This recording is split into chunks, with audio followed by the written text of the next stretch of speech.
My name is Kirk Oglevee. I'm the facilities director at the Erie Art Museum, and we have a good time. Great, love that.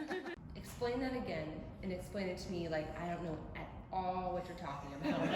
Like I've never, I'm like my 87-year-old grandmother who has no idea what any of that is. So explain it again for Pat Cook.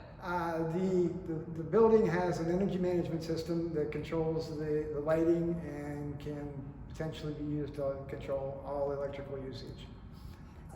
It can detect when the building is in use. It can be pre-programmed by using a standard calendars through Google. To get full control of our energy consumption, we need to be able to monitor it from a central point. So in other words, if I want to distribute loads or control the max energy usage in my building, every part of the building has to be aware of what every other part of the building is doing. The collection points for the Lutron motion sensors. Lutron has 62 occupancy sensors in here that are IR and ultrasonic, and they have some intelligence built into them. But we collect those outputs out and publish them through the server.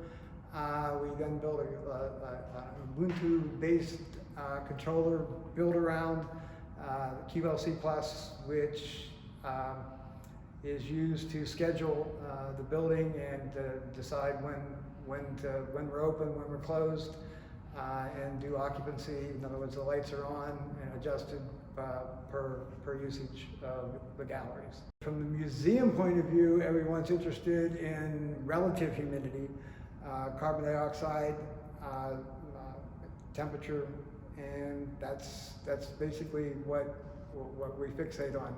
Everything that we spent, I think, $60 or something like that on a protocol converter to get our system to talk DMX. Other than that, everything was already installed. We're just taking advantage of the advent and the advance of technology, and now things are becoming price efficient.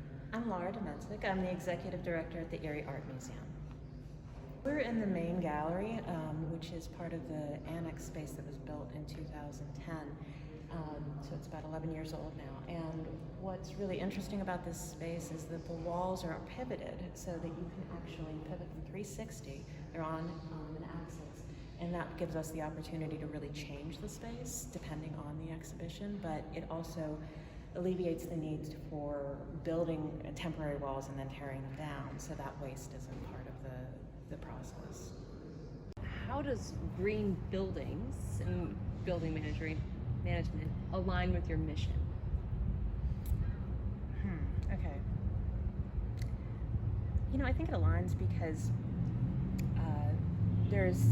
the arts are always about being resourceful and about creating spaces for gathering, and so being responsible stewards of that and being responsible stewards of the buildings that we're in is a huge part of that.